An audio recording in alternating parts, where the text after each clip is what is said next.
We're out on Jake's Minnesota 40, end of January, and it's the perfect time to start setting up this farm for the fall. Just a blank slate, so there's a lot of really good opportunity here. You can see right here, we have a perfect in and out. All we need to do is just get food in here, get better bedding cover down where we want these deer to be, and we'll be ready to rock and roll. It's gonna be money. All right, guys, we're out here on a new farm today. We're out on Jake's Minnesota 40 is what we'll call it. It's just under 40 acres. He's been working on this deal here for 3 years, and they just closed and moved in about a week and a half ago. And we're pumped to be out here. It's end of January, and it's the perfect time to start setting up this farm for the fall. So Jake's got a couple of cameras out, deer starting to show up, and it's just a blank slate. There's no food here. There's going to be really good bedding pockets, but the timber's rough, and like I said, it's just a blank slate, so there's a lot of really good opportunity here. But now that they're all moved in, we're gonna go walk the farm, make sure that it's what we still think it is, and start coming up with a plan on how we're gonna attack it and go from there. But what do you think?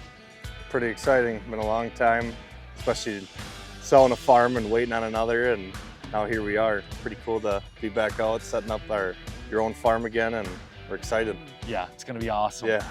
We've heard of a couple big deer that have made it through the season, and so we know there's gonna be something to chase coming up here this next year, but we're pumped. We've seen the power of food on the Minnesota 60, and so now we got this 40 to kind of work with. We're surrounded by huge timber on the north and south side, so the drawing power here with late season food should be phenomenal. It's a really good neighborhood for deer historically, so we're pumped, but we're gonna go for a walk and check it out. Let's go. Yeah, when they bought it, it was bare, and was it back in '94, and they've planted thousands of trees out here.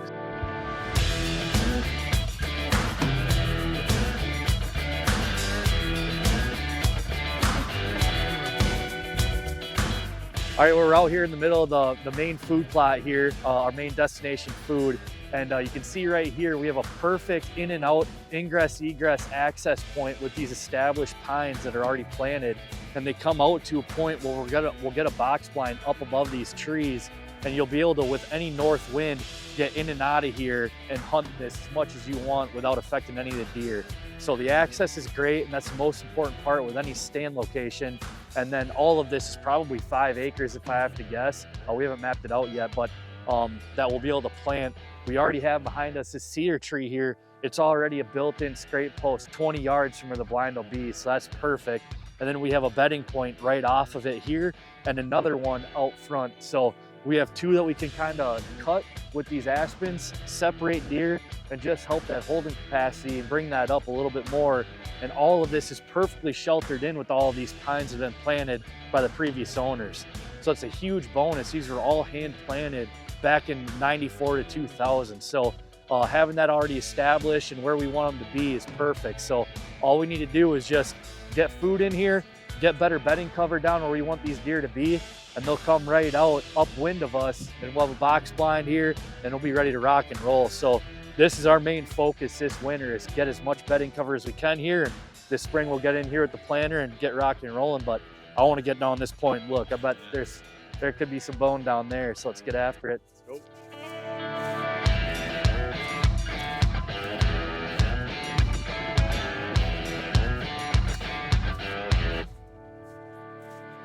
Oh yeah, you got this honeysuckle here too already for a thick edge. I love that. So many people want to cut it out. But yeah, we'll just basically do kind of a buffer here, and we'll come in here a little bit and just start dropping. But keep some of these rub trees just to give them something to kind of stage on. Look at these rubs that are already down here. I mean, there's 4 or 5 just right here, but just something handsome and get them in here.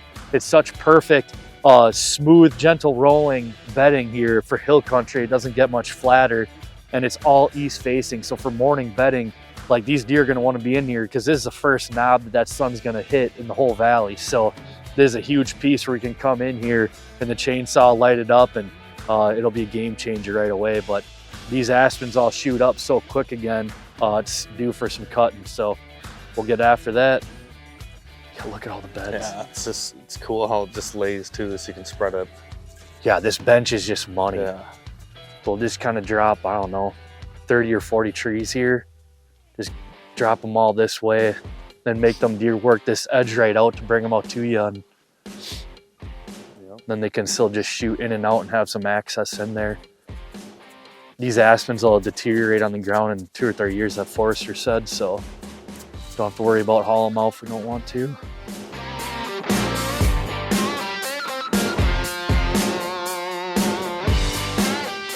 This is nice because we can definitely come in here and have closer bedding up there and then just have a lane for them to travel and then come down here and we can drop all of these.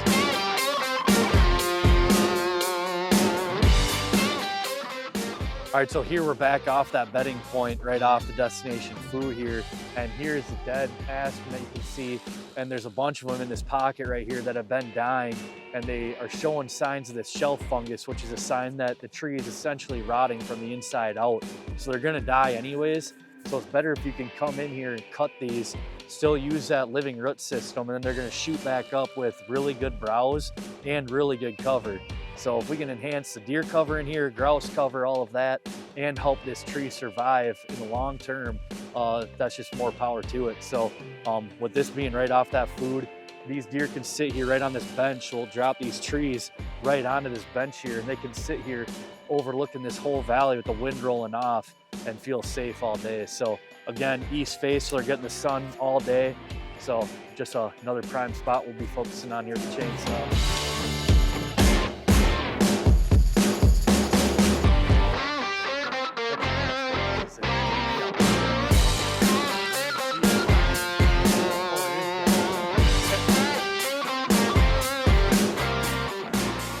All right, well, we just kind of looped down in the valley and came right back up, shot up this second point here. And again, you can see there's a lot of aspens here that we're gonna have to cut. So we'll drop all of these basically up and down and try to force a deer either skirting high or this middle bench where there's some phenomenal, like perfectly flat bedding.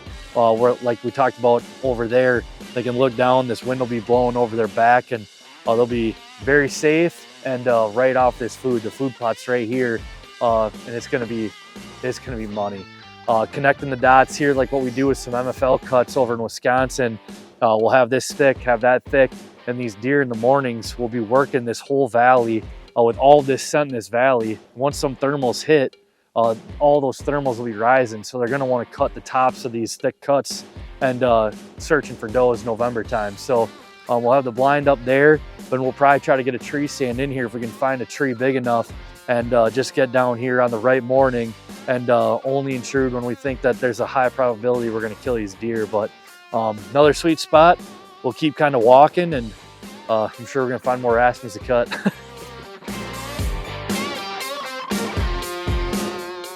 All right, well, here we'll just call it the backyard food plot. It's right behind the house. It's probably gonna be one of our favorite spots because we can watch it from the house. It'll be great access for the kids, easy to kind of slip them in and out without making too much noise.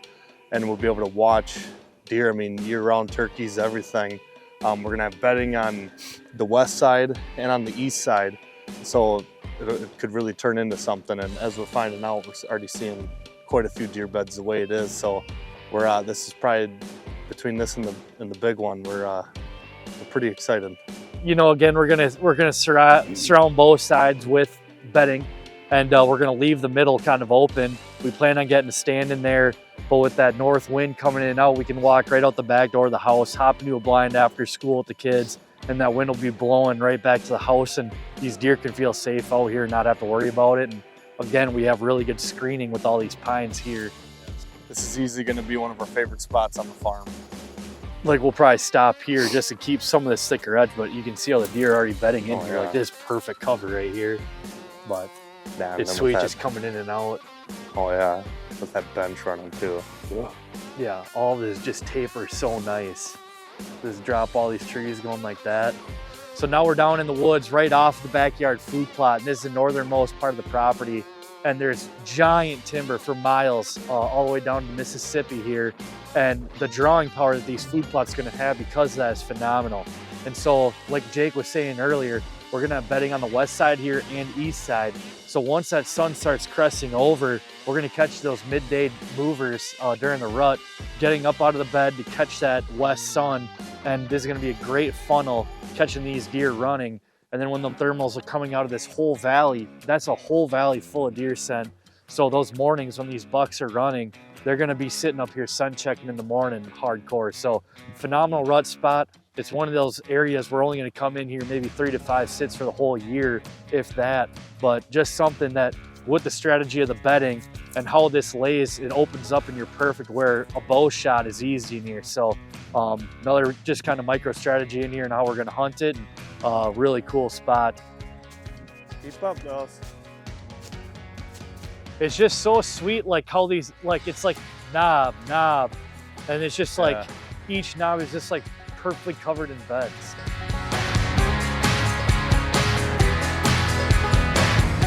All right, well now we're up here in one of our rut spots that we'll be focusing on pretty much that first week of November, last week of October.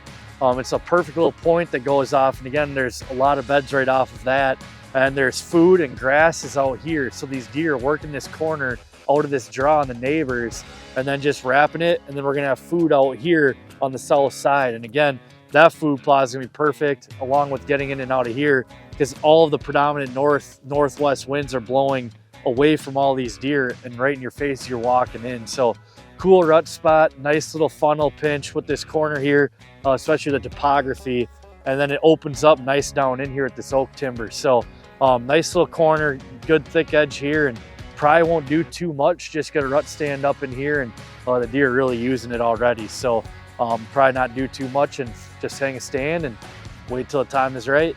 Cut a little road back for easy access, needs a little maintenance, and other than that, that's all you should need, right? That's right, yeah. DC smile, look at that.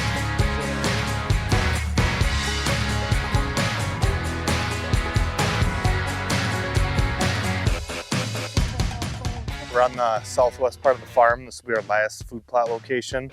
I mean, just a real cool spot coming in where you don't have to pressure. Them deer should just funnel out naturally with that food. Access is perfect. Again, any north, northwest, or west, it's blowing all of your scent out over the road and the driveway, and it's already sheltered in with these 20, 30-year-old trees.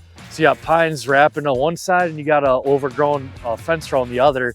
And then you have a perfect little rise hiding this food plot, so you're tucked right back in. It's an awesome little bedding cover spot down in this valley. And again, it's east face on this side, west face on that. So these deer can just hop back and forth throughout the day. And we'll get some woody browse in there with some cuts. And again, just get some water down here and a box blind up here. And it's like being a dead horse, but it's just perfect ingress, egress in here and just hunt these deer coming out. So that's pretty much it. It'll be 3 food plots. It'll be a mix of greens and grains. Really big destination over there where we expect to hold a lot of deer throughout the winter months. Try and load this thing up with deer sheds as we hold more and more deer.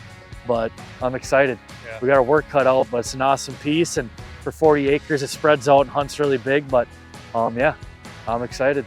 It's kind of work you like to do. Yeah, that's right. Awesome. Let's get after it. Yes, sir.